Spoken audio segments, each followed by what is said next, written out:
Welcome back to Two Homers and a Realist. We are out here on the patio enjoying some beautiful cold weather. The cold front has come through. It's gorgeous outside for a July evening. I'm Steve. 82 degrees. 82 degrees says Lucas. Jay. Connor. And we have a special guest, everybody. We have Jayesh Bodka. He is is it fair to say a lifelong OU fan?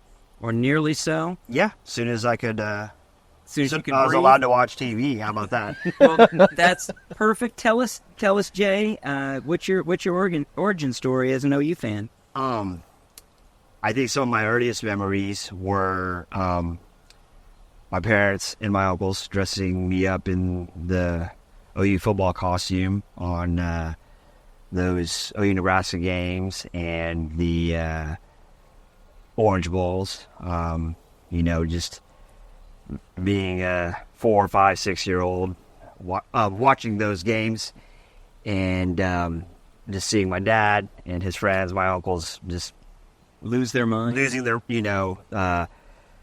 Switzer, Charles Thompson. I think that was, that Charles Thompson was probably the first person, I would think of or remember, that was a good team. introduced me to OU football. That goes way back. Yeah. Like, that makes so you I might have old. been like 5. Yeah. I am old. Yeah. Yeah, you That's don't look awesome. that old. So You get some cred for that. yeah, and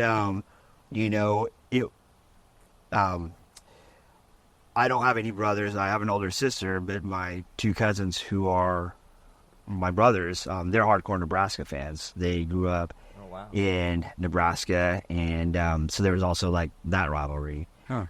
But yeah, I would say if that was the first player that was ever introduced to me was Charles Thompson. You kind of cut your teeth on the Lane years because that was right as everything was kind of getting in the twilight. Yeah. And then we had the Gibbs years and the Schnellenberger year and the John Blake years. So, man, that's true OU football love right there. That's not like somebody who just got born into the championship years, and it's easy to love it then. All these millennials. All these millennials with all their, wow. All their Big 12 titles. Yeah, exactly. What do you mean we don't always win?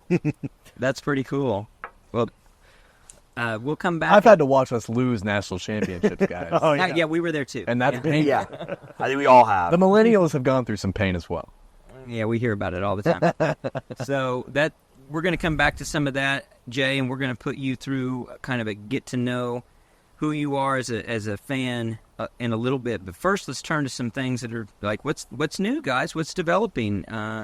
We're in the heart of summer, the heart of workouts. I was actually having lunch with the grandparents of one of our preferred walk-ons the other day, and they were talking about how super excited they are and he is and how well he's fitting in. He is one of the offensive linemen, Ace Hodges, excuse me. Please don't mess this up. Yeah, right.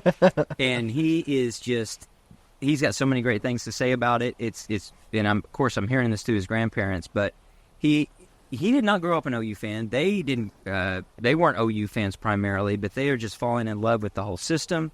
They say that everything is on the right track and they're doing it the right way.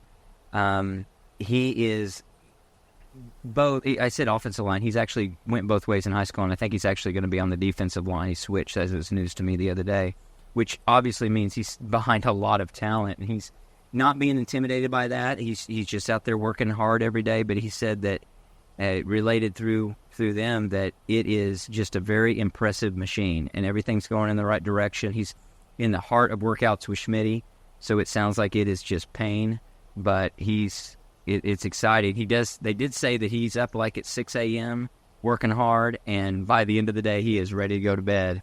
So it's not the typical college kids experience. Yeah, that summer program, I think it ends this week. I think this is the last week of summer workouts before fall camp, or either this week or next week. It's something soon, but everything you want to hear, right? Going into it's all the right stuff. Going into the conference. So SEC media days were this week.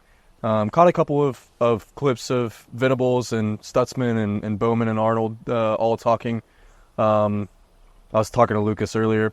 A bunch of the coach speak that we hear on a regular basis, just more on a national scale. But I think Brent has the right mindset going into this. I think I don't think he's shying away from the pressure, but also I think he's acknowledging that this is a different monster that you're dealing with, right? You're not marching in as a Texas or an Oklahoma in the Big 12. You're marching in as one of many teams who can win games in the SEC, where you're going to have to compete week in and week out. So I'm glad we're having the conversations now around, I think that culture that we've all kind of alluded to is solidifying, and it's becoming more of a norm and an expectation as opposed to an adjustment that we've seen over the last couple of years, which is exactly what we need. So I don't know. It's going to be a lot of talk like this over the next few weeks. Oh, it's ramping up. I'm just everywhere. I don't know. This offseason has felt so short relative to other off seasons. It's the shortest. And personally, I think it's just absolutely flowing. And I expected it to be just immensely long because of the anticipation that we have. But I'm hoping it's shorter because I feel like we are in a relatively good position to go out there and compete on the field. Jay, you missed the last pod. You were out doing some deep research. And so you've come back with some information for us. Tell us, you had something you wanted to draw a comparison or something. Yeah, so I wanted to look at not Lincoln's last year, what he left for us defensively, because I didn't think that was a fair assessment. I wanted to look at the season after he left, because that's what he, so to speak, left in the cupboard for us, which wasn't much. And, till you see it on paper, sometimes you don't really remember.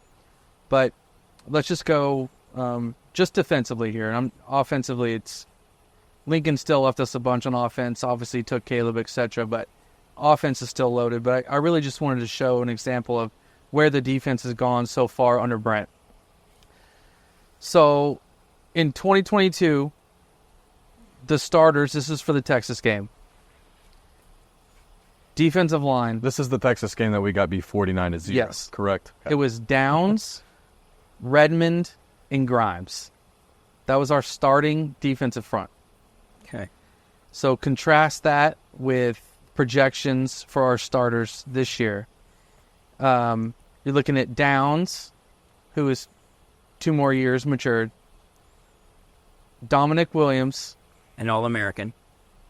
Terry. And R. Mason Thomas. And so Williams and Terry, by the way, we saw the other day, over 300 pounds. Correct. Over 320. The biggest jump of that is we got to have 4 guys on offensive line. Correct. And then if you go, it wasn't even worth going to the backups, honestly, in from 2022, because it didn't even matter. But now you can go down to a third line where your second string could be Woolard, the Ohio transfer, and will be, yeah. Stone, Grayson Halton, and PJ. And then your third rotation could be Ford, Jackson, Strong. I mean, we've literally gone from 3 to 11 to incredible 12 depth. Players that could step in and be easily as good as the starting 3 in 2020. Well, yeah, especially even with Downs, who's 2 years younger in that 2022 class. You're looking at maybe anybody on that third string could start over any of those guys. Yeah. And definitely the second string, including true freshmen. And then, of course, obviously, the starters. Correct. So then if you went with just a 2-man rotation at linebacker, which they had, you had Danny, again. Much younger. Young Danny, and Ugwebu. To now, you have Danny, probably Kip Lewis, with their backups being Kobe and Kanik. Or Lewis Carter. Yeah. So now you've gone from 2 to 5. Or McCullough.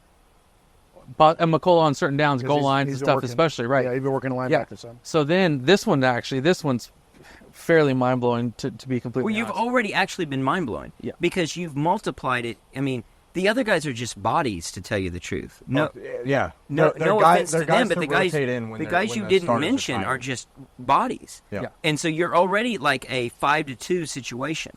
And somehow it gets worse after this. No, So it makes sense. So your first year cheetah for Brent Venables was Deshaun White. Who ended up having a really He did better there, decent but season. it's still Deshaun but White. it's Yeah, his a, last 3 or 4 games that season were it's a were step good. down from where we're at. But now you've got Dolby, who they are just ridiculously high on. That's if Peyton Bowen Yeah. isn't your starting cheetah, Right. and then McCullough on several downs. So then you move to your corners. You had DJ Graham, a young Woody Washington, and a Jaden Davis. Now you've got Gentry Williams, a much older Woody Washington, a Des Malone transfer, Makari Vickers, Jacoby Johnson, and so forth. And then at the safety room is so incomparable, it's just not even funny. So to start the 2022 Texas game, you had Justin Broyles and Morrison, who I can't remember his first name. Wasn't Trey Morris. Okay? I don't know. Also, Billy Bowman was hurt that game. Okay. He got hurt a couple Fair. days before. Fair. Okay, so On a Who is young- Morrison? So a fair. this guy? So a young Bowman, to a be freshman. fair. Freshman. Well, no, he was a sophomore. No, because he's just a junior. No, his He's a first true season was junior. his first season was with Lincoln when Lincoln was putting him all over the field, and Okay. didn't have him in the right. They're position. family. He would That's know. true. Yeah, he's going to be my future cousin-in-law like 30 Okay, times. removed. okay, fine. They have Broyles, and let's just say a young Billy Bowman. And now you've got potential All-American, first-team SEC Billy Bowman, Robert Spears-Jennings, Who is a beast apparently. Peyton Bowen, and then maybe like the freshman Reggie Powers or I can't think of the other guy's other freshman name. Boganowski or I don't know. It doesn't There- matter. It's there's just guys you out can't even compare. There's guys It's out just, and this isn't even. This is just their names and how we know they played. If you were to go based on athleticism, Oh, absolutely. height, weight, speed, it's just Well, it's crazy how far it's gone. and although we as some of us as homers may be projecting into the future, but if you're looking at it realistically, you're saying how good these guys are going to be entry level at the start of this season. Imagine mid-season form and beyond how good they're going to be when the system's really flowing. Yeah, and the true compared just- to that. the true just projected starters. There's really not even. Of course, they're going to have growth, but they're already just far past. No, but the I don't know growth that you'll have from anyone- here I is don't know something we that never anyone had of the before. 2022 team No, could start today. not only could they not maybe, start, Maybe Redmond, because when he played well, he played well, Just always hurt. Took off. but his motor Took motor off wasn't a there. lot of plays. yeah, but it's more than a That's it. sum of the parts. It's the collective whole that works as a unit that has synergistic capabilities that with the chemistry rises above what that other team could ever have possibly put on the field. You've got guys that can get out. I mean, they will know where the other guy is and be able to trust their teammate in a way that 22 class couldn't begin to do. Yeah, They were all individuals. They're a on part of the islands. system. They're not students of the system. That's right.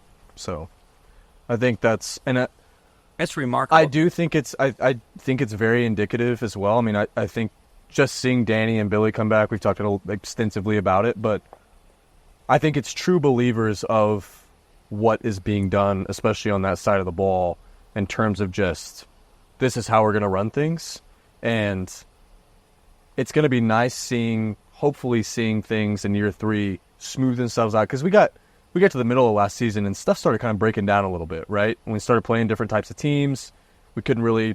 There was just not the mesh that we would injuries. have expected. Injuries as well. Injuries played a role that they won't with the depth like Yeah, that. and we'll have, and it's not just freshman depth; it's upperclassmen depth. Upperclassmen It's experience. people who have been there and should know the assignments. So avoiding injuries is going to be key. But all in all, like I think again, watching some of the SEC Media Day stuff yesterday, this defense is very under the radar. Like there's not. Everyone knows Danny and Billy are returning. Right. That's all the credit they're really giving them. Right. There's not a lot more outside of that. So it's very surprising too. yeah, What was the poll final? So let me pull it up. So the last week question about the D line. No, this week's question about where will the Oh, SEC this was the D line. Yeah, last week was Fans. quarterback. Yeah, let me pull that up and see. That was where will our defense rank in the minds of SEC? Yeah, at the end of the or season, defense. or- Yeah, defensive line. I believe it was. Was it just defensive I line? think it was just D-line. Yeah. Okay. Yeah. So, my question was, by season's end, where will OU's defensive line rank compared to all SEC defensive lines in the minds of average SEC fans? Nobody said first. 47% said 2 through 3. 40% said 4 through 7. 13% said 8+. I don't understand how you say 8+ on that deal. I don't see how we're in the back half of the SEC. I did 4 through 7. I did as too. well. I did 2 through 3. With the thought of being 4th or 5th. I think we're gonna be. I think we're gonna be 2 through 3. I was optimistic. There's two players that can shape the entire defensive line for sure, and that is R. Mason Thomas and PJ. If Who are unproven. if those two guys, if R. Mason can stay You healthy, already know what Dominic Williams is. Is that what you're saying? yeah. And Terry is what he You know is. what He's a Downs 320-pound guy to just take up space in the middle. Yeah, he's gonna eat You know what space. Ethan Downs is? He's a solid player. He's going to get. He's gonna be in the right spot. 110% Great motor. every time. Yeah. He's just got to start If you getting can the get court. R. Mason Thomas healthy, and if PJ can start being the dude that he is athletically gifted to be, and supposedly Brent said he's over 260 I mean, he was now. a true freshman last year. Yeah, but you just expect more from five-star kids. It's just part of being a five-star kid. But if he can just get that second season underneath his belt and get that ramped up, I mean, it is a game changer. Well- Absolute game changer. Well, Jayesh, what do you think when it comes to defensive line? Not so much defensive line, but I didn't know there's going to be some rule changes about Venables being able to communicate with Probably Stutzman. Stutzman. Yeah, it's got to be and, Stutzman. And it's that time of year, so you're reading it's media days, listening to other things, and Great podcast like ours. Yeah, exactly. And this guy said that's going to be a game changer. That Venables is going to be able to talk to him till about 15 seconds. I don't know the details, but If he uses it right, yeah. that is. So Zach people, Allen. the way that will benefit the defensive line is people will be lined up right and all of that. And he always had that smart, cerebral linebacker at Clemson. You know that you can see him every year. Every year. He had that dude. So they were just saying that, and they started mocking this guy because he was like hyping up Stutzman to be like the Heisman Trophy winner. Like that's how good he's going to be because he's going to be able to communicate with his coach. So that's just something I didn't know. I liked. I don't know who said it, but the fact that guys who could have gone to the draft are coming back says a lot. Yeah. You know, because you wouldn't come back to, you know. Yeah, if you had an Something you opportunity to didn't make believe in. money, Exactly. you'd take the money and run. Yeah, they're not so- doing that. And let's be real, they can only get better, right? As far as Yeah. Well, and that's again, like they were talking to Billy I watched one of his press conference clips, and I know people will roll their eyes, and Lucas, you as well probably, but it just speaks to the mentality that I think is within the locker room, and asked why he came back, what's some of the reasoning, and etc. And he said he came back to win championships, whether it's being the SEC championship, whether it's being in the college football playoff, or ultimately the national championship, should everything go the way that we hope and pray it will. To say that after coming off of the 2 years that he had to experience and the amazing year he had last year, where he could probably have gone in the top few rounds of the draft, it says a lot of where kind of everyone, Steve, kind of back to what you were originally alluding to, around just the mental state of the team and where they're at holistically. And you can take that with a grain of salt. At the end of the day, you've got to prove it on the gridiron, right? You've got to go play the game. We can all talk about going and winning and wanting to win, but to see where we were in the late Riley era and where that first season of Venables was and where we were as a fan base, to going 10-3 last year, underperforming 10-3 last year, and moving into this power conference, I don't know. Things could be a lot worse. Sure. Absolutely. I don't think you would have this ensemble of defensive talent if the move to the SEC had happened. Oh, right. But if you had this current defensive roster and we were still in the Big 12 this year, oh my God, we were penciled in, guaranteed to the playoffs. Yep. Literally guaranteed to the playoffs. Yep. Yeah. With just an above-average offense. It wouldn't take a phenomenal offense, just an above-average offense in this defense. Absolutely. So, while the defensive line and the defense seems to be under the radar, and I think you're right on that, Jay, they are at least respected. The big question mark a lot of fans have, and we've raised these concerns, is offensive line. Bring me some optimism. Tell me about the offensive line. What's your view on it? What are you reading out there? I've been pretty harsh on Beanbo because, as we've all said here many times, it takes a little too long for him to find his 5 and for it to gel sometimes.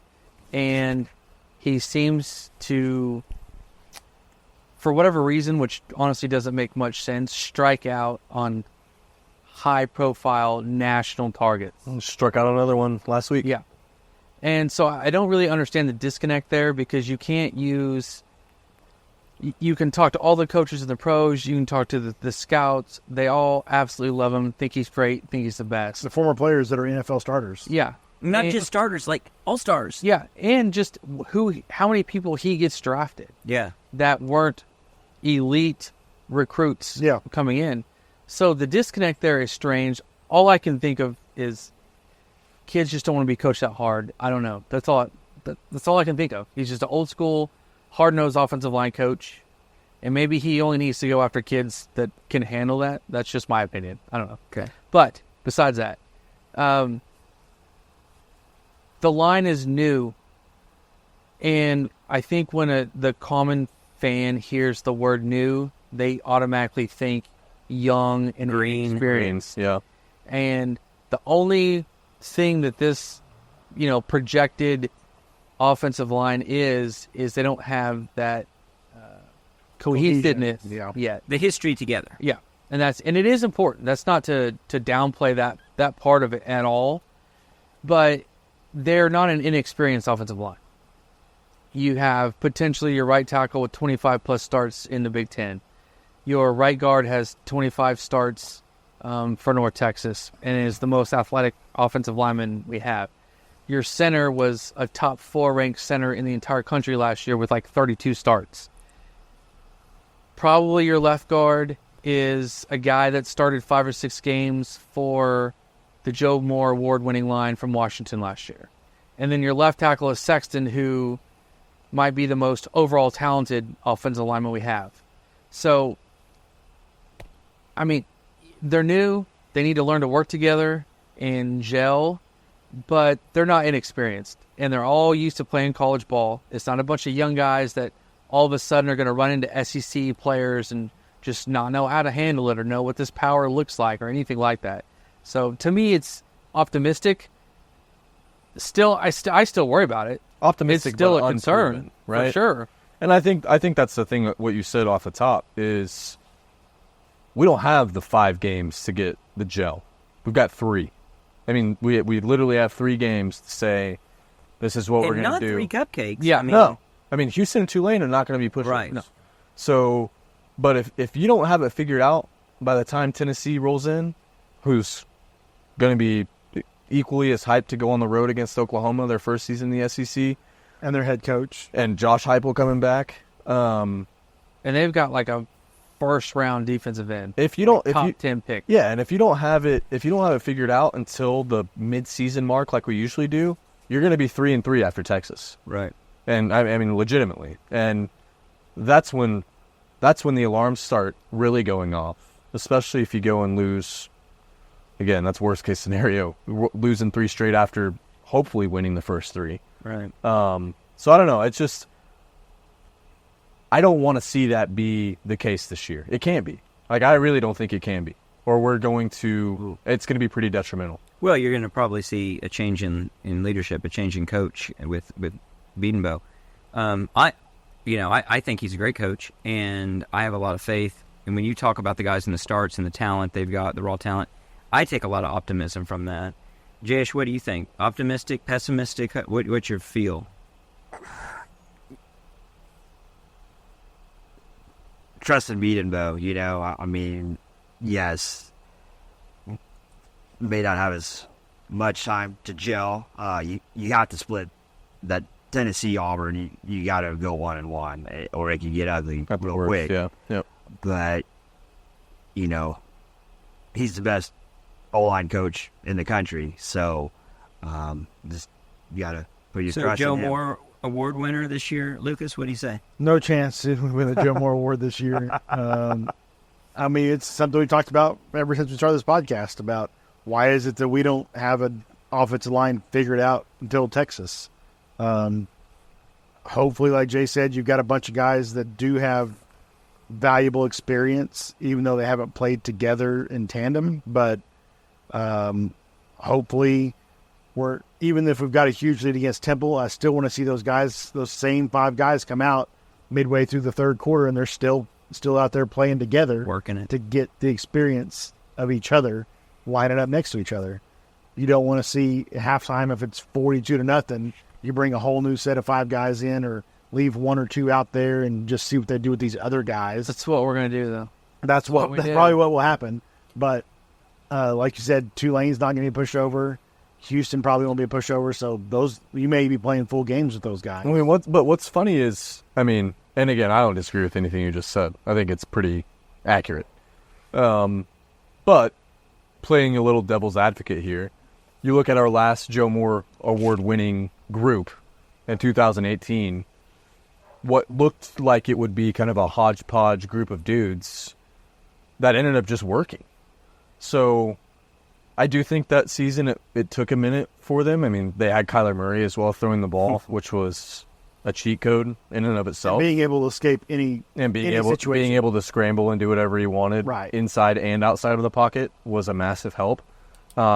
And you can't expect anything like that from Jackson Arnold outside of some big plays that he has the ability to make. But that's where my optimism lies, is, to Jayesh's point, it is Bill Beatonbow.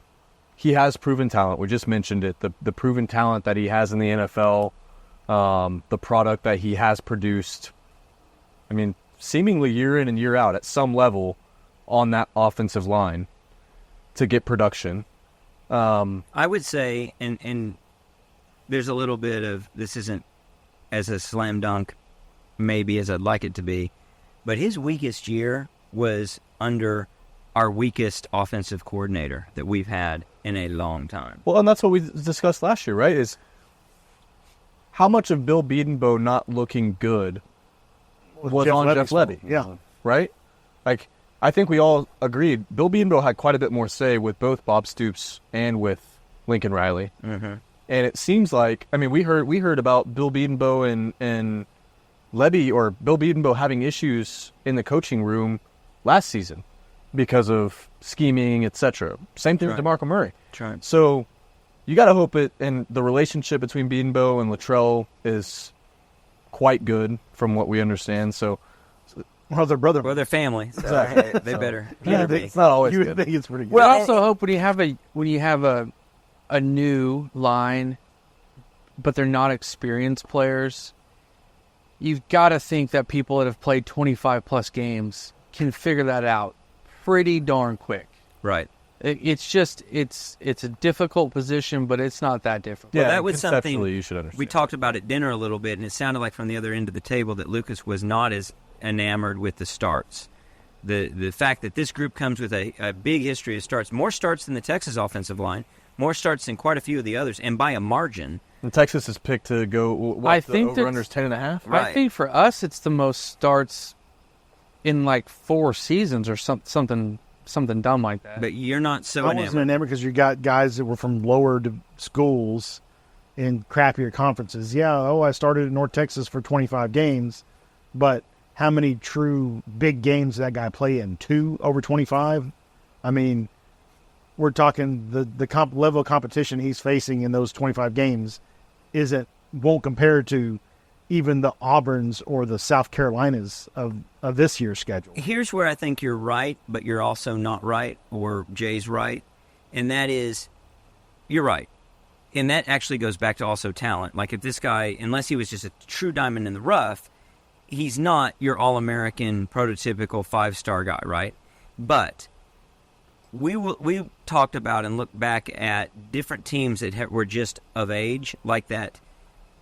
What was the COVID year, or after the COVID years, the 2021 Oklahoma State team that was, all of them were an average age of like 37, as if they were Mormons from BYU. Bunch of And they weren't. We're not talking about all-stars. We're not talking about 5-star guys. And yet, being a grown man mattered. Being an experienced player mattered. They brought a lot to the table. So I think you're right, but I also have some hope that just being old, like you say, Jay, and just having that experience is going to translate into some capabilities. Well, I think the only one that you could worry about is who you mentioned, because the SMU center, he played against Dominic Williams against TCU, and he played in other big games, and he rated out as a top 4 center in the country. So even if he is playing against some people that aren't that good, he did play against good people. So no matter what, his average couldn't have been that high if he played poor against a few really good teams he played against. And then your right tackle is someone from Michigan State, most likely. Your left guard is someone from Washington. And then Sexton, who all he's known is playing here at OU. So the North Texas kid is the only one that you might say 10 games out of the year he didn't face someone that was great. But he's also, according to Beanbo and them, just the most physically daunting and athletic lineman that we have. Well, so I don't know what you could take a whole different route there and say, well, why is the North Texas offensive My line biggest better? optimism is when Jeff Lebby came in, he didn't want to collaborate with Beanbo on scheme at all. He said, this is what worked for me at Ole Miss. I learned the Baylor system. We're not going to do what you've been doing here under Lincoln as far as offensive line scheming. This is what we're going to do. And Beanbo had to adapt to what Lebby wanted to do, even though it's nothing he had ever done in general. But now you've got Luttrell coming in, who obviously, like I said, he's brother-in-law with Beanbo, and I think he would be more open to collaborating with all of them. DeMarco, Beanbo, Seth Luttrell, Joe John. They're all, I feel like they're more together because we all think Lebby was standoffish in general with the media. right. And just Had to be in general. And in he general. just didn't, he wasn't a fit. Uh-uh. I don't care if he played at OU as a, came here as a freshman and then got hurt and blah, blah, blah. I don't care about any of that. I don't think he was a fit here. I'm pretty sure Luttrell is. I know Joe John is. Mm-hmm. So if those guys are in a room together and they're on a whiteboard scheming and Beanbo says, for the previous, Pull the guard. the previous Pull the guard. 7 years I was here, we ran this scheme and we were the best offense in the country 5 of those 7 years. We need to look at doing this. Luttrell's going to come in and be like, I agree. Let's start from there and we'll build around that. I think And that's a great point. That's where my optimism would come from. Even if the offensive line talent isn't there, you can scheme around lower talent and still achieve results. I totally agree. I think that plays into 2 things that are so key in this position group. So one is, and I don't know how this isn't just a giant red flag. It was a red flag for us that Jeff Lebby wasn't on a coordinated page with everybody else. How, as a unit, can you not all be on the same page? If one thing that Lincoln Riley definitely did, he had 11 players, everybody on the same page. But it's so like polar though. Lincoln Riley only cared about that one group. Oh, being well, on yeah, the same absolutely, page. absolutely. But then The Venables defense hasn't was- had an opportunity to be that CEO that everyone's And that's talking about, needed, and that's right? definitely needed. Yep. But I look at offense and offensive line as, truthfully, you can have, now, talent goes a long way, but if you've got 5 guys on the same page who know each other without looking, and they know where that guy's going to be and how they're going to react, that goes such a long way to figure it out and being a very effective unit. And if you've got then a coaching staff from every position group to the coordinator who knows how to use that, regardless of this is a scheme that worked before, the real key to me is this is something I know how to do. Don't make me do something I don't know how to do. yeah, maybe this other offensive scheme works great. It doesn't work for me. I don't know how to coach it. We need guys who all can coach together. If they can coach together and figure that out, and if you can get those 5 guys on the offensive line to work as a true unit, that's a very, very powerful offensive team. And I think that maybe rounded it off a little bit. I mean, it'll be interesting out of that group. We've had a leader at that group for a while, whether it's been, that whole group, that Ben Powers, that Joe Moore award-winning group. I think we're all leaders in that room. But Creed Humphrey, as much as we talked crap about him, I think Andrew Rame tried to step into that role and had a role in stepping into that role. Sorry, we're being redundant, but I will be interested just with the newness of this group, who kind of rears their head as, because you need that. You need that. You need that for leadership. the cohesion. Yeah, right? you need that guy who's going to be the quarterback of the offensive line. It sounds like I think Sexton's that guy. Sexton definitely could be because he's been here in the center, the new center. The new center? Yeah. Not think Troy he's- Everett. Well, which is he's ahead of schedule. He Would is. just be another. But that's a depth position piece. battle at that Yeah. point, though. I mean, But he can also play guard. Troy Everett looked small last year in the Big 12. Yep. So we're going to be facing guys that are 25% bigger than all of those guys. And So- you've got a couple of guys. Is it Hickman or Hickson? I can't remember the center.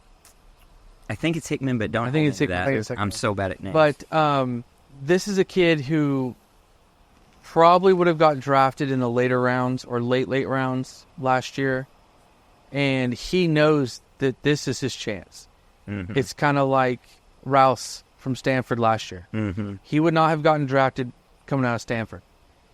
He picked Bill Bedenbaugh because it's Bedenbaugh, and he got his chance. And, he got drafted in the NFL, and now he's going to try and see what he can do for Minnesota. He's got the exact same chance here at center and it sounds like he's taking leadership. He's taking most of the people underneath his wing. He's a 3-year starter. He's coming to OU. He's going to be under center for a high-profile team going to SEC. So I'm guessing that he is 120% locked in because this is his career year. This is his moment. This is his time. Well, like Dominic Williams on the defensive line. Yeah. I mean, Yeah, he didn't I heard come here just to. Danny was talking today about how vocal he has been since he's gotten here, even though he didn't know any of these guys. He's going to be such a difference And he maker. I showed up think. and he's taken Yeah. a leadership role. And for him to step into that role where he had so many other options to go to in the transfer portal, He could have gone anywhere. could have gone anywhere. Yeah. And lands here, I just think such an integral part of your defense going into the SEC, and then to have that caliber of player is going to be magnificent And it's to see. And his Terry's the same way. Yep. This is Terry's year to show what he can do and get his draft stock as high as it can be. I couldn't tell you, when's the last time we had 2 320-pound defensive tackles? Oh. I'm not even 2000. Mid 2000s. Yeah, 2000. Say like 2010, 2011-ish. Yeah, maybe. Lynn Magruder and someone else. That team that beat good blast Colorado in the in past Big there. 12 I mean, it's going to be championship. wild to just not watch the center of your defense get moved. Yeah, They're not getting moved. absolutely. It might be a stalemate. Yep. You're going to run up against great offensive linemen. But at worst, it's a push. It's right. You're not getting blown Absolutely. off the football. Well, and that's where that position opens up the rest of the field. That opens up a guy like Stutzman to make a Butkus run because he's going to have lots of tackles for loss. You're going to have guys that have interceptions that shouldn't happen because you've got a guy getting double-teamed up the middle, and his name doesn't get called, and only a true football fan and really expert sees it. The rest of them see the highlight plays of what's going on in the periphery. He's the guy in the trenches who's making it all happen because he's being disruptive and he's taking up that offensive line. I'll see you in the end zone, that's for sure. Yeah, you'll definitely be able to see that from the end zone. You'll see that for sure. We'll let you know how the rest of the game goes. Well, I want to transition a little bit, and I want to start with a question for Jayesh. Jay, are you a fisherman? Do you like to fish? A little bit, yes. I tell you what, something that would really help your game is if you would tune into a YouTube channel that we all use to help us out, and that's Fluke Luke Fishing. Fluke Luke brings you feel-good fishing content and honest reviews of equipment and tackle. If you want to understand the nuances of how to get a good fish, what equipment to use, what to avoid, a lot of this is about what to avoid. And he'll tell you the good and the bad. He'll give you good, honest reviews on all of that. Go watch it, like it, subscribe. That's Fluke Luke Fishing. So I want to really zoom in on who you are. And the first question that comes to mind is, are you a homer or are you a realist? I used to be a homer, but now I'm a realist. Oh. Define that. What does that mean to you? I just was disappointed on Saturday too many times, losing games we weren't supposed to. And so now, are you now in a world where you got to prove it to you before you're going to believe it? You're not going to come in with the preconceived notion that we're going to win it for sure? Yes. Okay. All right. That's fair. He's already talking about going 1-1 in Tennessee Auburn. I know. That's true. That should be 2-0. When he said that, I thought, oh, my God, we got a real realist on our hands. Is there anything that would turn you back into a homer? I mean, stop losing games as double-digit favorites, Favorites, yeah. Stop Clemson. That's what... Start covering the spread? Yeah.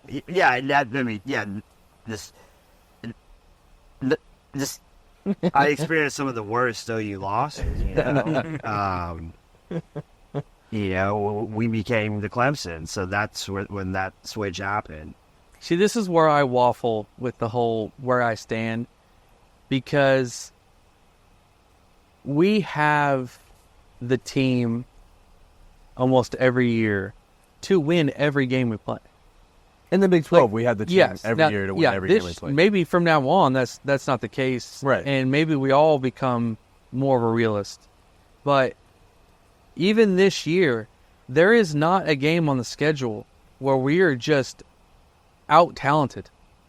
There's two teams that might have a little bit more talent, but for the most part, we are more talented than every team we're going to play. I don't care who they are. And better coached. And we can win every game. I mean, I can convince myself that we can win every game. Hell yeah, 12-0 for Jay. That's right. The only realist part is that's not going to happen in this game. I think and it's not because of talent or because of anything else. It's just not going to happen. Well, in college football today, that just doesn't generally happen It's just, anyway. it's just not going to happen.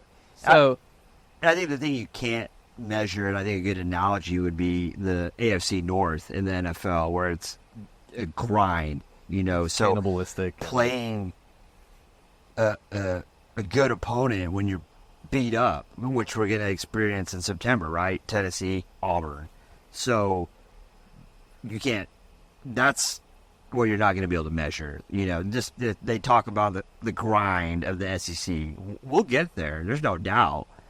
But in your first season, everything's new, like traveling, new airports, new hotels, all that, traveling in the Big 12 is the routine, yeah. So dealing with that on top of going to win the SEC grind. Yeah, the lack of familiarity that could really play a toll. which is where, the coach speak of, competitive depth, right? Because from here on forward, there's 5 teams, even in the SEC, that are going to be ahead of everyone else every single year. And it's because of that depth that you're talking about. So adding OU and Texas puts even more of a grind into the season. We just happen to be one of the teams that is going to be top 5 in talent every single year. Well, and now it's OU, Texas, Bama, Georgia, LSU. For the consistent part, that's the 5. Yeah. That I are going to agree. be more talented than everybody else. And so any given year, you're going to have 2 out of those 5 teams that are just a notch ahead of everyone else that has a true third-string linebacker that can come in and just you haven't missed a beat, right? And to your point, Jayesh, is kind of with that NFL feel in forcing us towards more of a homeristic realism. There you You're going to lose. Okay. You're going to lose games. That's not a thing. And if Mystic realism. hey, Don't depends on how many don't you be lose. developing new terms. So, but it'll be interesting to see how these conversations go. Obviously, the goal is to go and win an SEC championship, right? Right. That becomes less important with the 12-team playoff. Yeah. The goal is Get make to the playoffs. Yeah. Win games that you have to win. Win those South Carolinas, the Kentuckys, the The Vanderbilts. games you should win. The games you should win. Go split games that are toss-ups and make the playoff. So, whereas I'm going on I might slip my wrist after losing to OSU in Bedlam because it's going to cost me a chance in the playoff. Now I just lost to LSU. It's our second or third loss of the season. We still got a good look in because we beat Alabama, we beat Texas, etc. Right? So it's going to definitely force me to really look at how I evaluate where we're at as a team during the season. But again, you got to go beat the teams that you need to beat, right? I mean, there's games still on the schedule, whether it's the SEC or not, that you got to go win with that talent that you mentioned, Jay, with that as that top 5 tier of talent. Anybody below that, anybody below the bottom 6 or 7, you got to go win those games. I mean, and Jayesh, to your point, we've been disappointed in the Big 12 because we're the top 1-2 talent, interchangeable with Texas every year by a mile. by Really? leaps and bounds, and we're losing to K-State. We're losing to Baylor. Kansas. K-State's honestly the one that just gets me in the ribs every time because they do it a lot, it seems like. So Texas Tech. And it's just games you can't lose as a team that wants Here's to the fact compete that for we a really title. haven't talked a lot about is stadium sizes and loud crowds. Because in the game time. in the Big 12, we had Kansas State would have a good crowd when they're playing really well. That crowd. You know, obviously Texas is half and half, so even though both sides are super loud, you got one being quiet during certain times and vice versa. But then, I mean, Baylor was never a tough crowd. Texas Tech, not really ever. None a of them good were that crowd. big. Right. I mean, none of them Baylor were was a that tough crowd in loud. 2019 when we came back. But really, outside of a good Kansas State team going in, we went to a couple of those games and they were loud. But really, They were obnoxious. Iowa State would have every now and then a good run of a loud crowd. But now you're going Matt to Campbell was the loudest one of that. Tennessee, Ole Miss, Bama, Georgia, even as down as Florida in, their crowds are going to be crazy. LSU's the best crowd in the nation. Well, insane. it doesn't matter as much as the fact they're giant. Yeah.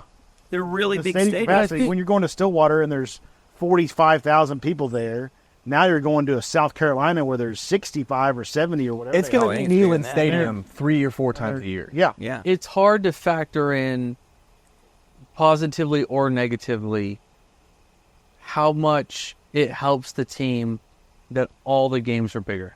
Yeah. Like, because there's a very good chance, as you're alluding to, we've slept walk and not been that excited for games. Like when you know you're significantly better than somebody else and it's an 11 o'clock game and you're in Kansas, it's just there's a human nature to just, it's not that Absolutely. big a deal.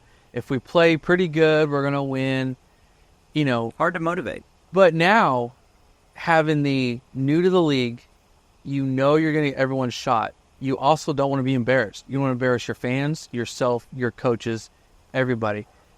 You're going to have to get up and bring it every week. And I think they're capable of doing that early on. I think a few years down the road, I think an at Auburn is a super trap game. Like right now, it's lining up to be a little bit of a trap game. Or an at South Carolina. Yeah, right. I mean, anything like but that. Kentucky. but right now, Yeah. I think it's height. Everything's so heightened. No trap games There's because no we're trap going to be Because There's no on top trap. of it, honestly, we yeah. may be the trap. Yeah. Right. I mean, No, I think a good that's point. how a lot of people view us right That's a now. good point. Oklahoma's the trap. But I mean, also, something else I saw, and I know we're trying to get to the question. Sorry, but around Brent Venables and some of his comments is after the Texas game last year, didn't feel like he nor the team really understood how to handle that success to carry it forward. Mm-hmm.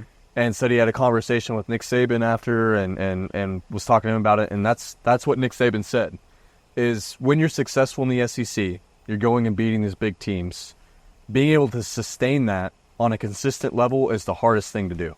Whether it's... which is what we did in our league Right. It's not comparable to what. But Bama until we did. did, but until we did. But emotionally, though, it was the same. It was the same problem for us. Yeah, same problem Different on a lesser scale. lesser scale, but the same problem. I mean, Auburn should have beat Bama. last Yes. year. Yeah. Well, and Auburn was not a good good. team. they lost the week before to New Mexico State. Yeah. Yeah. I think the best thing I heard kind of about this getting up for games, that was a great point you brought up, Jay.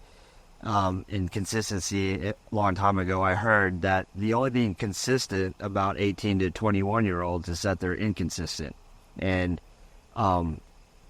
hearing what you talked about not getting up, because that's why we, like, you listen to the local radio, like how hard it is to get up 12 games a year. Why do you lose a game as a double-digit favorite? Well, that's not going to happen because OU's players are going to be hyped going into every game. But 2 years from now, they may not be. So I didn't think about it that angle. And Yeah, it's that's a an really interesting. good, it's an good interesting angle, lens. really. Or are we going to be double-digit favorites in any game in the conference this year? I don't know that we will. No, I think we're Unless- a sleeper unless unless South things Carolina break is the like way they do. 2-5 when they come in here. Well, Yeah, that like, could happen. They could be Yeah. 3-6 or something. Yeah. Whatever time that Right, that right, game's right. played. Yeah, they could have a Yeah. losing record. Truth That serum could be the wise- only one, really. Truth serum. Truth serum.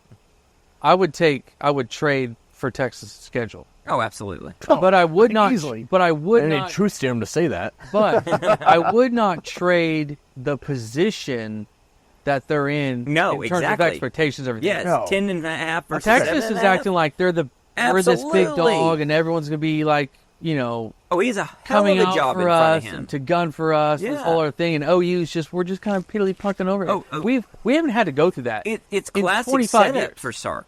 But that it- he's going to have the toughest job in the world of keeping those guys on the same. These kids literally weren't born the last time OU wasn't, the team to play right. in the next upcoming game. And we're just kind of being brushed over a little bit. Yeah, Sark's in a much worse spot in those regards than Venables is. Now, our schedule's definitely tougher than Texas's, but Well, thinking about tough games, that kind of alludes to the next question, which I'd like to ask Jayesh. What is your favorite OU football memory or memories? Big games, cool games, awesome. I would say OU at Alabama was at 2003 when Yeah. was that Mike Shula? No, that would have been Francione, wasn't it? Oh, at Alabama. At Alabama, yes, yeah. that was Shula. Yes, correct.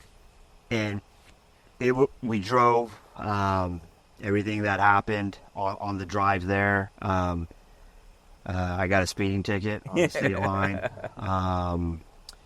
Or was it Salisaw? That's where I got the You speeding. didn't get very far before you got a speeding ticket. But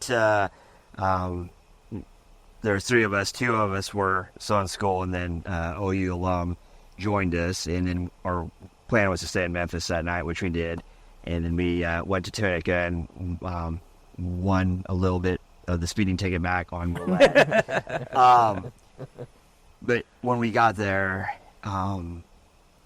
we were ranked number one, and Bama might have been on the outskirts, 25, 26. Yeah, when game right, day was over there. 20, We yeah. were staying in Birmingham, but they were so excited to be hosting a number one ranked team. And it was Friday night, and experienced something we never had, and that was the bars can stay open late as they want. If people are drinking and people are behaving, they're going to serve. And I don't know if that's still the case. We'll find out next year. Yes. I think it varies SEC city to city, but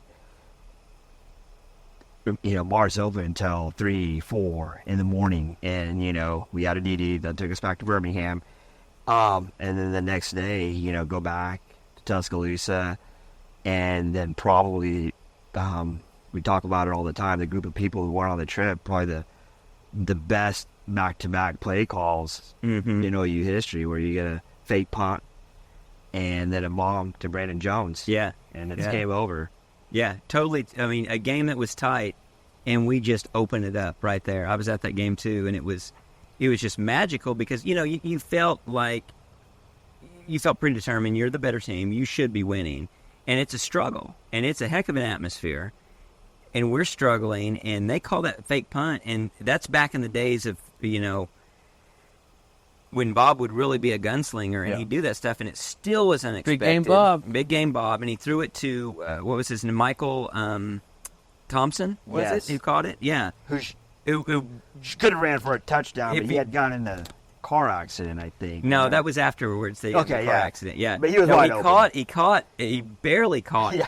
And then he gets it, and obviously gets the first down, and then big game Bob. He doesn't waste any time. The very next play is the bomb, and it is just like the crowd atmosphere just turned. It just absolutely turned in our favor. What a great play call, Coach Deuce, and probably Chuck Long at that time. Yeah, 2003. Yeah, And what a great deep ball thrower. There's a great picture from that game if y'all have never seen it with Tommy Harris absolutely swallowing Brody Croyle. Oh, yes. He busted line and he's got his arms way out. He looks like a bear just attacking. Yeah. And Croyle's like crouched down like he's about to get swallowed.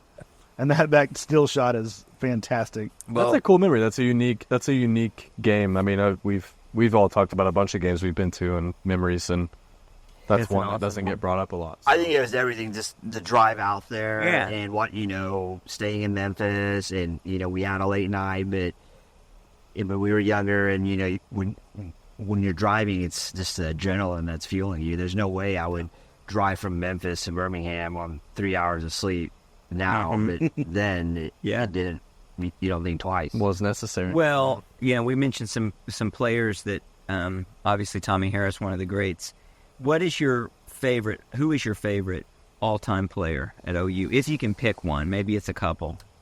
So at the beginning we talked about like how I got into football and all that. So been through Gibbs and Blake and Snellenberger. So in that era, Jamal Parker, incredible to watch. Yeah. What he could have been had he had What offense. a missed opportunity with that talent. And then, I guess in whatever the Coach Dupes era, DeMarco Murray, Malcolm Kelly, and CeeDee Lamb. On the defensive side, Ronell Lewis, and a lot of people probably won't even remember him. Yeah. But small town, Oklahoma, but laid the wood. It's a baller. I think he played 8-man football. Yeah. Yeah. Yep. Yeah. And that's recruiting and developing talent, and It's a great point. knew how to hit people in the mouth. Yep. Had a lot of dog in him. So Yeah, absolutely would. That's a good pick. Well, thinking about, you mentioned some tough times, and there's different versions of tough times. What game outcome would you most want to change if you could? this is easy for me. I think if you're just basing this starting from Coach Deuce, most fans will tell you 3 games, either OU LSU, probably Florida OU, or OU Georgia. It's OU Georgia for me because I think, I know we win that game. In Coach Saban, Bill Belichick, if you give them 4 weeks to prepare, they're going to beat you. 1 week, we would be in Alabama. I was at that game. We were booking flights to Atlanta. That LSU During the game? during the Rose Bowl? Oh yeah, Steve and I had The flights truth pulled up. comes out. Steve and I had flights pulled up right there in Yes, the we did. the talent on that team: Mark Andrews, CeeDee Lamb, Hollywood Brown, Rodney Anderson. yeah. and Baker Mayfield. Oh, yeah, by the way. Yeah. I think the LSU a pretty good backup. That didn't hurt as much. I mean, we were playing in their backyard. Jason White was hurt, and even with the Florida, if DeMarco Murray's playing that game, we probably beat him. So Yeah. easily that Georgia. That was a tough pill to swallow. The USC game could be up there too, Yeah. because if you just turn the result, we don't get embarrassed, Right. and that's the game. That's a national championship game. So Right. the Georgia game, we win. We more than likely beat Bama, but those other games, Would be championships. you win that game, you are the champion because that's all there. It was LSU, USC, Florida. That's the final game. Well, in the 3 that you mentioned, this is a homer take maybe. We're the better team.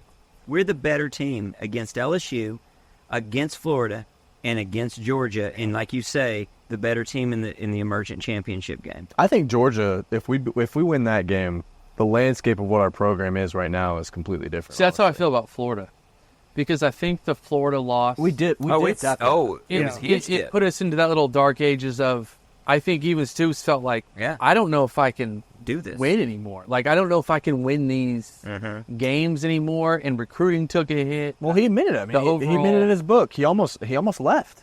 I mean, he started looking at other options after that dark period of time where we weren't competing for the level of championships that he wanted to be. So, at least with the USC game, I was there. And a lot of y'all were there too. We got to boo Ashley Simpson at halftime. That's right. That was we great. did. So, out of 10 games, how many times did we win that one?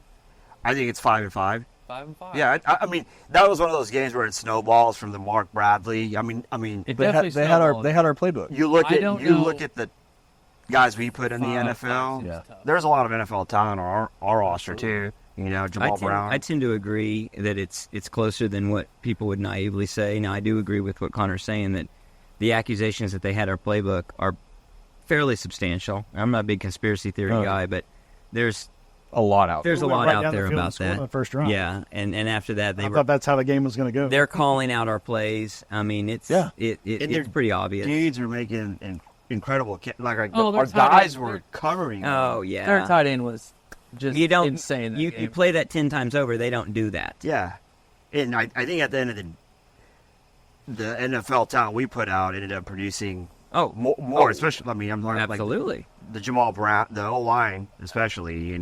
So White was on that team for USC, right? Lindell White. Yeah. And Reggie Bush. Reggie Bush. Matt Leinart. Matt Leinart. And after that, it's a fall off. Yeah, Mike Williams was a buzz, right? Yeah. Detroit drafted him. I mean, really, the only player that turned out great was Reggie Bush, and he didn't. Well, He he was wasn't. so-so. He wasn't Just Reggie above Bush in the average. NFL that he was in college. No. Right. If they had Not defensive at all. players, Yeah. I can't name them right now, but Yeah, they that had really safety good was really defensive good. Yeah, they had some defensive guys for What sure. about They were the- good. They were good. Oh, they were very, very They were good. good. No doubt about it. Not this isn't a championship game or anything like that, but what about Bradford BYU? If he doesn't get injured, what does that 09 season look like? a lot different A lot different. We beat Texas. I know that. Yeah. because that defense is The defense was stacked. good. Defense I was mean, really there's a bad. chance we get That offense was 11-1 stacked. there. We had a And just like Jay's saying about Florida, even with the Florida loss, if he doesn't get injured in that BYU game, which is the next game, the next season, then maybe that's a trajectory that changes. Well, you and think about everything's it. different. We beat BYU. We would have beat Miami. I definitely think we beat Nebraska. Texas, and And Texas, you could. I think we beat Texas, but let's just say that's the toss up out of the group. yeah, I mean, that's a one-loss team at worst, in my opinion. right. Because Nebraska's that game was what, like 10-7, Right. something like that. 5 picks or something. Yeah, and Miami should have beat Miami. There's no reason we should have lost that game, but That game, the OU at Nebraska, the Gerald McCoy and Dominican, that was Don probably, Soon, that I was matchup there. was pretty crazy. And I'm sure all of you have been sat in the visitor section in Lincoln. It's not a We did a couple years ago. It's not a Yeah. good section. No, yeah. It was a couple years ago because they knew they were not good at all. They were apologizing for Yeah, they were. themselves. Yeah, they're like, we promise we're not this bad. Yeah, you are. That might have been the most boringest game I've ever Yeah, encountered. Yeah. Live. Oh, it's Awful. just it so was dry. straight trenches. Yeah. I'd say just the whole game. Cotton Bowl against Arkansas. Yeah. That was pretty Those rough. who woke That up was on the New worst Year's Day. 10 a.m. game. Well, one more look back at history. Will you miss Bedlam? No. All right. Well, let me. I got a few more that I want to turn to more prediction, but before that, let's talk a little bit about you. You're a world sports traveler. I don't know if I know anyone who's done as much world sports traveling as you have. You've been to the World Cup in Russia. You have run with the Bulls. You've been to the Kentucky Derby. Belmont. Belmont. When You didn't go to the Derby? No, it was a Belmont 2008 when Big Brown was a horse. That's right. That was running for the Triple Crown. Okay. Yeah. You were going to Going. be the jockey in the Kentucky Derby. Exactly. They disqualified you. Absolutely. Yeah. You Yeah. were 2 pounds over. I the was limit. working for Bob Baffert. Yeah. Okay. Racist. So you've been all around the world watching sports, and probably a lot that I haven't even mentioned. How How does all of that compare to the OU experiences that you've had? Setting aside the fact that you're a big OU fan, is OU on that stage, or is it something that's lesser and we think of it as great just because we love it? I think it's on that stage. It's more like sports just bringing people together, and OU's definitely on that stage. If that makes sense. Like it's just From a passion perspective. yes, yeah, absolutely. It is. The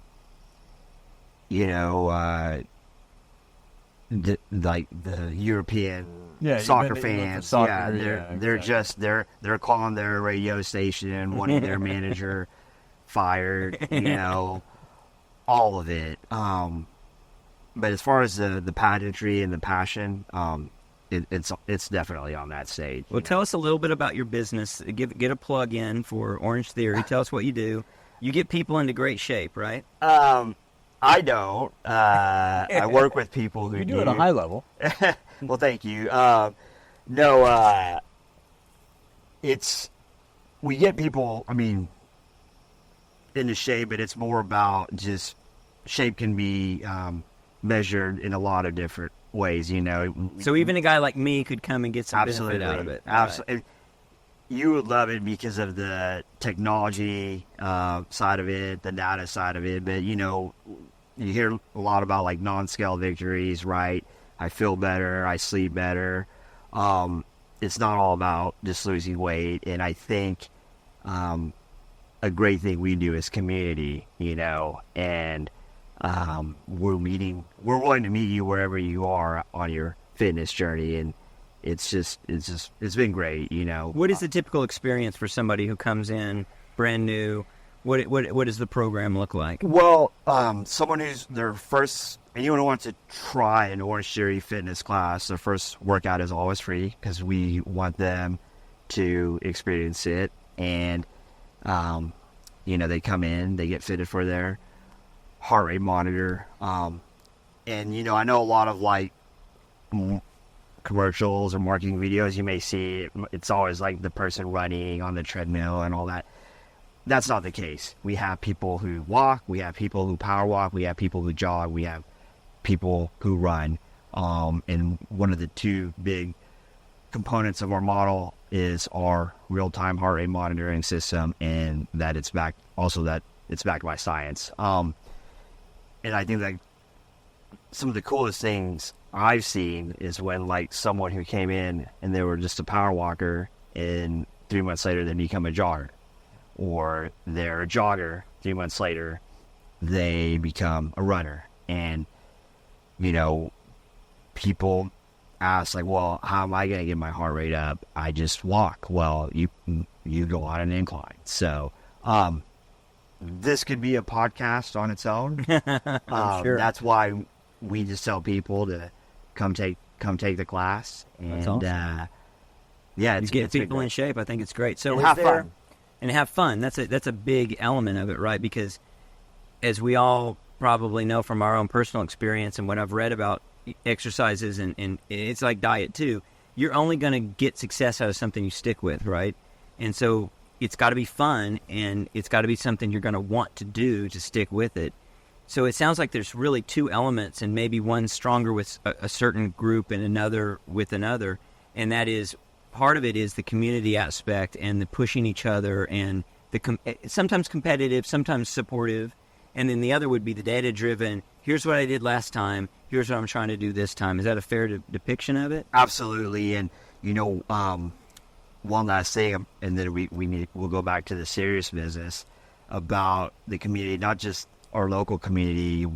One great thing we've done at Moore is, and the very first time we did it was when OU played Ohio State.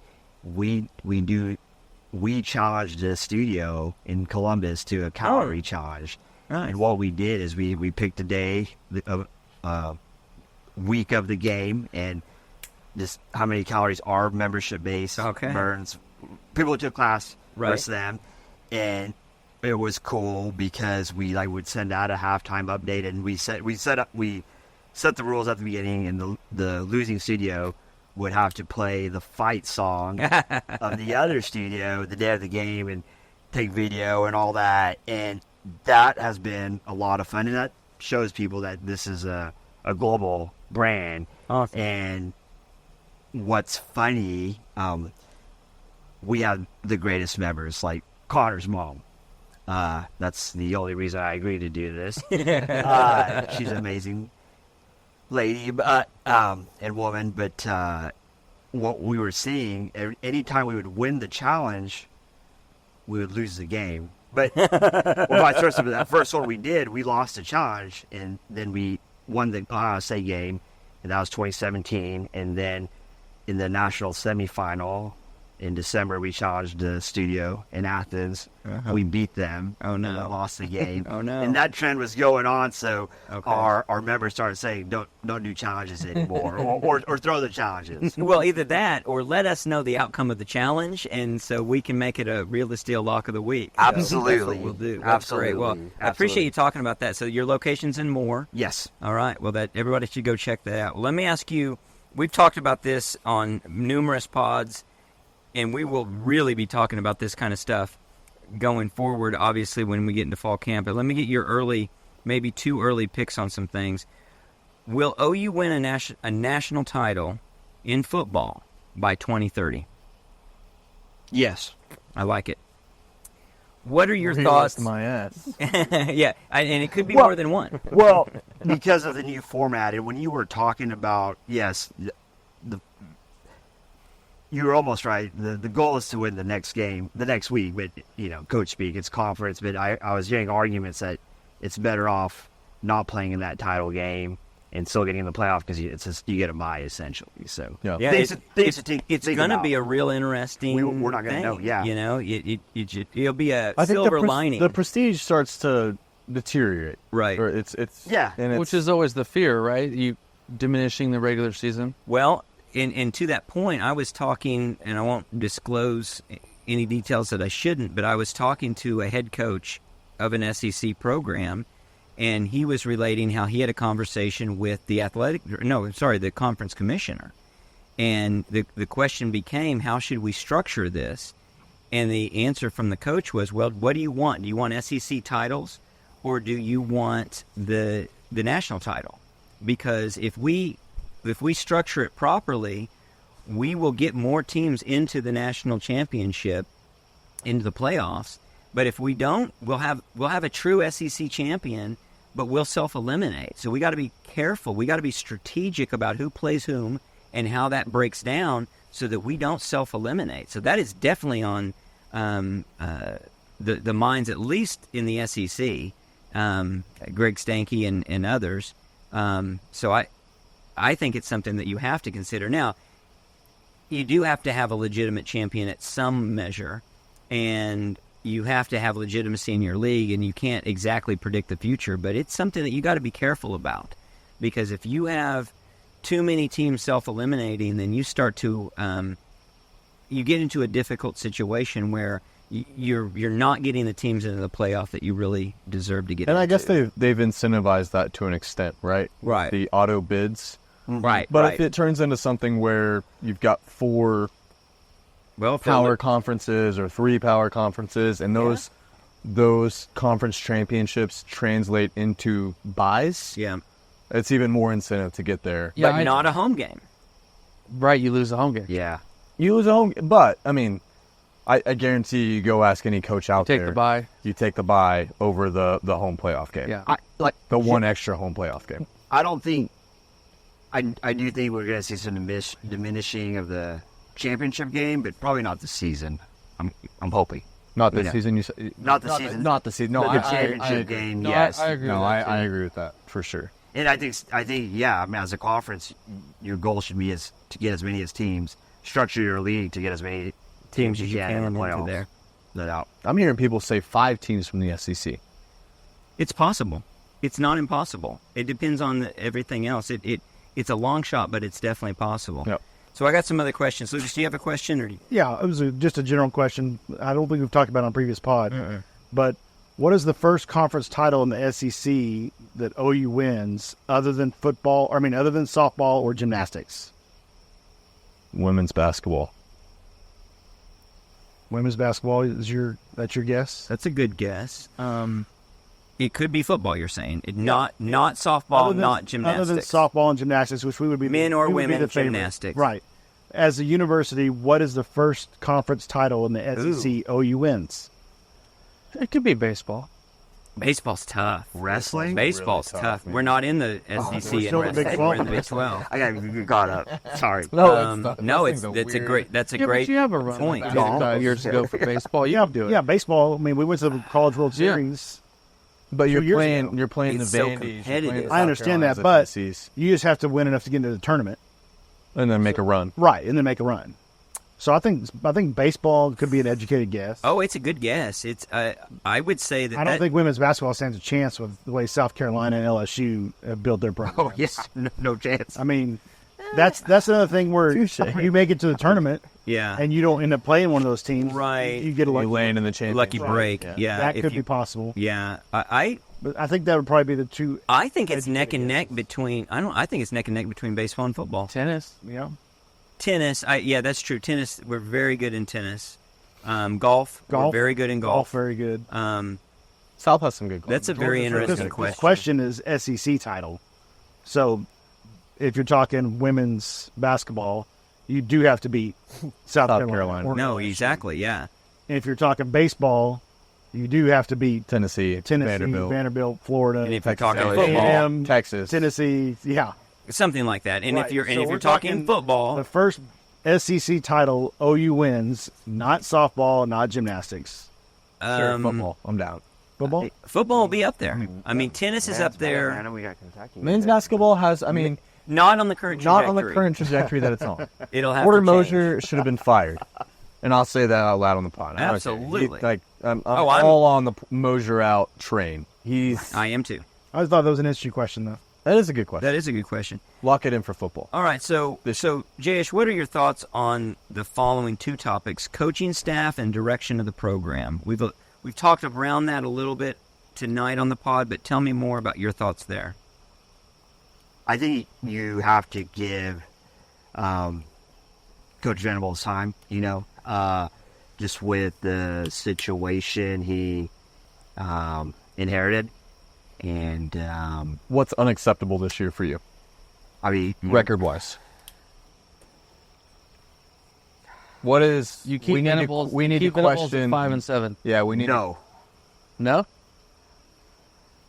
What? You can say keep, but hot seat. You keep it hot seat. I mean, I think just looking at the schedule, you should be able to at least go 6-6 and qualify for a bowl. Worst case scenario. Well, that gets into the next question, so I'll dovetail it right in there. What are your expectations for OU in the SEC this season? Give me your record prediction, your ability to compete, and I like where you're headed with the worst case, best case, like ceiling floor. I might need you guys to help me tally here as I'm looking through the schedule. So we start out 3-0, correct? Well, And it's then, your opinion. You tell yeah, us. Yeah, we do. I already mentioned earlier we will split Tennessee Auburn, Okay. and then we got 2 more guaranteed wins: South Carolina and Maine. So where are we at then? Well, we got one loss, so keep moving. 5-1. 5-1. So we got 6 games left. You have to go, you have to go 3-3 at. So- I think that'd be best case. So you're looking at an 8-4 as your base case. No, I that's know the best. ceiling. Yeah, That's the best we can do is 8-4. the way breaking it down the way I did, So Expectation. I'm gonna push back against that a little bit because if we're 8-4 as your best case scenario, then that means that your base case must be something south of that, like 7-5, 6-6. Yeah, because I think 8-4 would those 6. I guess you can call them toss-up games. We Yeah. got 3-3. That you did poorly in, yeah. Yeah. So 5-7 that you said is hot seat. So you've got a real narrow channel there for them to operate in. I mean, can he truly be on the hot seat with the getting an extension? And Yes, it's- he and can. it's- and has recruited well. The depth has to be developed, which all that's going good. There'd be factors into, I mean, let's say 5 and 7 happens. If you go in there and it's half our defense is hurt and Jackson Arnold is hurt and you're scraping by the skin of your teeth just And to people get are in and out of unexpectedly games. good. Yeah, and other teams have amazing seasons that you don't foresee. Fair enough. I don't even think that's hot seat. I think that's, hey, throw this in the trash bin, regroup, and let's see what we can do next year. I don't think they would have given him the extension if it was like, There wasn't confidence. yeah, like whatever happens this year is fine. Kind of So what we talked about last pod. So too. I haven't really given a it's unfair because I haven't given the base case, worst case. But 10-2 is my prediction, and that's more of the benchmark I'm holding them to. I think we can be 10-2. I think 12-0 is in the cards. I think that, to me, 7-5 gets pretty disappointing to me. Like, unless, like you're saying, Connor, we have injury. some major injuries, teams are unexpectedly good, I'll be really disappointed at 7-5. But maybe I'm just a homer. I'd be curious to see, and Missouri and A&M are not OU, and Nebraska's not OU. How did Nebraska do their first season in the Big Ten? How did Missouri do their first season in that? And again, they're not Missouri us. made an SEC Missouri did well. They championship. were 2 straight SEC championships. Well, there you go. So It But- can be done. Different factors. They weren't playing Alabama. schedule. Ole Miss. But Alabama wasn't Alabama. No, but they had Georgia, Florida. True. They were in Or Florida. isn't Alabama. Yeah. And they didn't do us favors with the schedule, they didn't. So, which I think now is coming. My best case is 10-2. I think that's our ceiling. Ceiling's 12-0, but I think best case for expectations for me is 10-2. Expectation is 9-3. I think 7-5 is disappointing. 8-4 needs to be the lowest bar that we have set. I mean, if we say we have the talent we have the program built that we have built, regardless of first season or not. If you can't go 8-4, something in that equation that you've laid out for me is not correct. Steve, I got my answer. All right. That's because I'm a sports fan. Whatever record we need to be hosting a playoff game, because I want to be part of that. I want to see. Okay. I want to experience a playoff game in Norman the first year of the playoffs. I think Like 9-3. 10-2. I think no. I think 9-3 gets us. 9-3 would All get right. I us think there. 9-3 Yeah. gets us there. Yeah. So who are the Especially 3 if- losses? Well, especially if it's 9-4, where you lose the championship game, or 10-3. You're not getting in the SEC championship game at 9-3. I don't think. Most likely not, but it's possible. 10-2, you get in and lose. You're 10-3. That's Still I probably mean, in. back to what you were saying before. That might be the sweet spot. 10-3, you narrowly lose. You're hosting a game. You get I don't know what the revenue is, but I'm assuming you get a lot of the revenue and the hype and the fun. That'd That'd be nuts. be not. I think the 3 losses to your question, Jayesh, is I think I've been tending more towards Tennessee as a loss lately. They scare me. Their quarterback scares me. Their quarterback is crazy. He's fast. Hypo. Hypo. Their coach is a choker. Fair enough. He's bad on the road. So I'll keep that as a win for now. I'll say, just because I'm feeling a little pessimistic, I'll say Texas, Ole Miss, LSU. I'd say those would be the 3. Jay Lucas, You could flip Ole Miss and Missouri. Yeah. Either one of those. I think you got to split those. where you guys come down on all this? I think ceiling is 10-2 if everybody's playing great. I still think you probably lose at Ole Miss, at LSU. And then for me to not be mad, I think 8-4 is the worst I want to see. And that would be Missouri, Ole Miss, LSU, Texas. The Texas game, Not Alabama. I don't think we should beat Alabama. I think so too. I don't think we should lose a home game. I think so too. I think you should win every home game outside of if you got the number 1 team in the country, Georgia, is destroying everybody and they're coming to Norman, that's a game I see you losing. Yeah, in a But future season. I don't see Bama destroying everybody and coming to Norman and beating us. Okay. With the new head, now Nick Saban still there, then that's Sure. a 50-50 game. But I think it's 60-40 us with a new administrator, a new coaching staff there. Right. But again, Missouri's a toss-up to me. Texas is always a toss-up. We've had terrible teams that have beaten Texas. And vice We've had versa. amazing teams that have lost to Texas.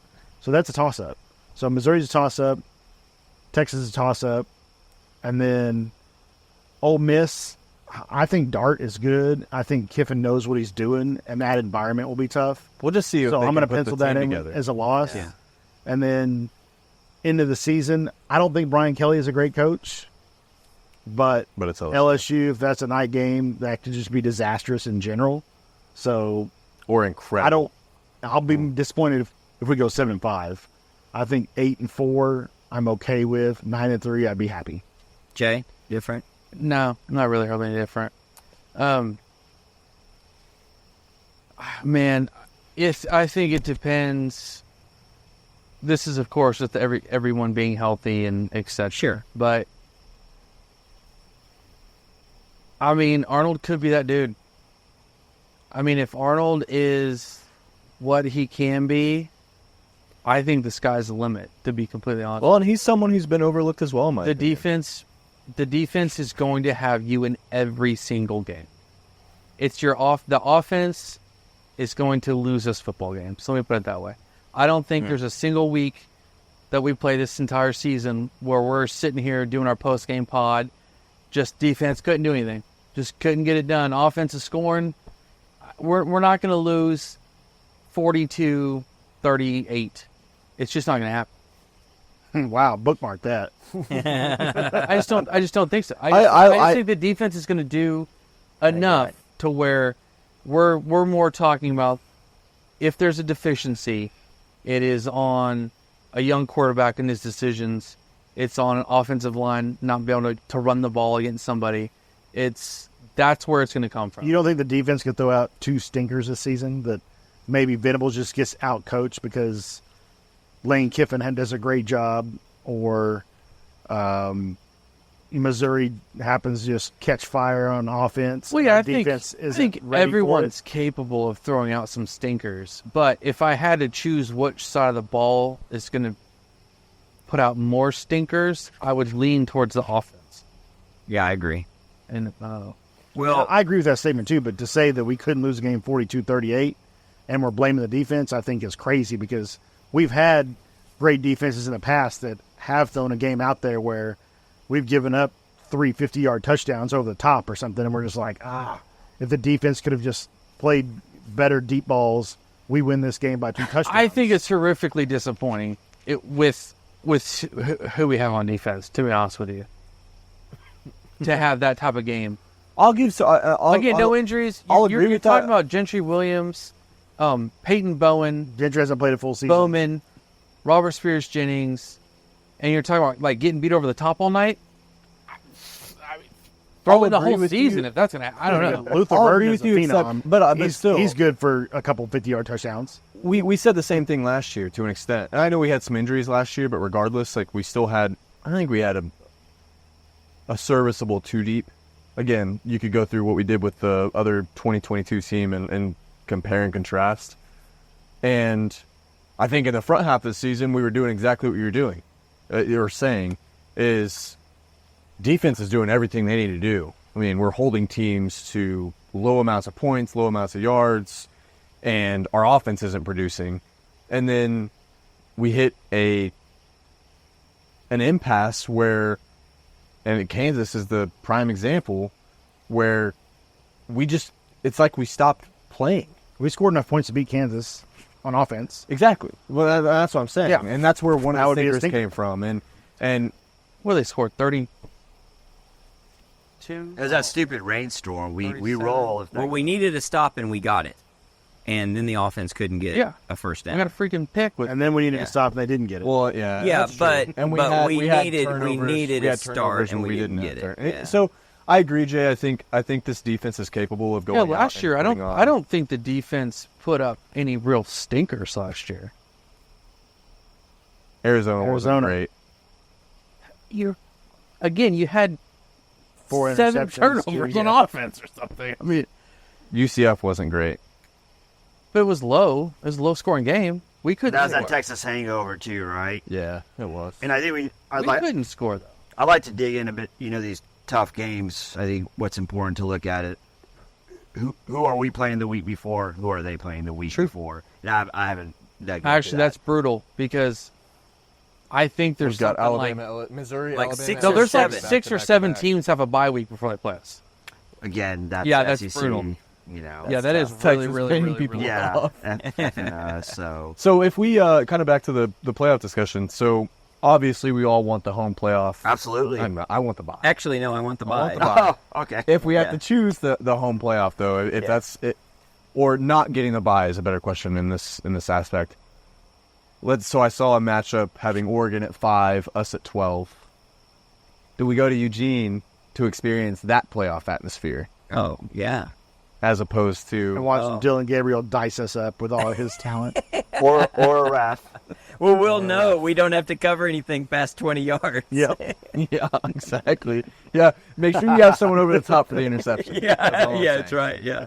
So Actually, yeah, I think Put your punt experiencing returner any back there. playoff game in that 12-team playoff before the bye week would be incredible. it's gonna be amazing. But here in Norman, being a higher seed, I mean, we've talked about it here. To have that atmosphere roll in here on, Oh my gosh. on a cold December night, Oh, a I'd 6 love a o'clock number game, 6 OU versus a number, what would that be, 11? 11. Penn State.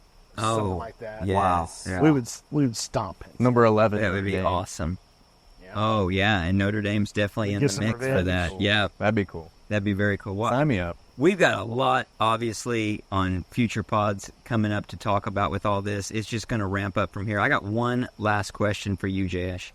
Are you SEC ready? Of course. All right. All right. That's Look what at his we want to hat. hear. He looks That's SEC right. ready. That's right. He's definitely SEC ready. Well, thanks for being part of the podcast. Yeah, thanks. Yeah, thanks. It was I great. hope they- Thank good you. time. It's Come been back. great. Absolutely. Come I'll back have for a you back post game on. after we take you to a game. Yeah, Absolutely. Come to the game. We'll do a post game. We'll break it all down. We're gonna have a lot more, some more special guests coming up. We got a lot to cover, and it's gonna ramp up from here, guys. Until then, Boomer. Sooner.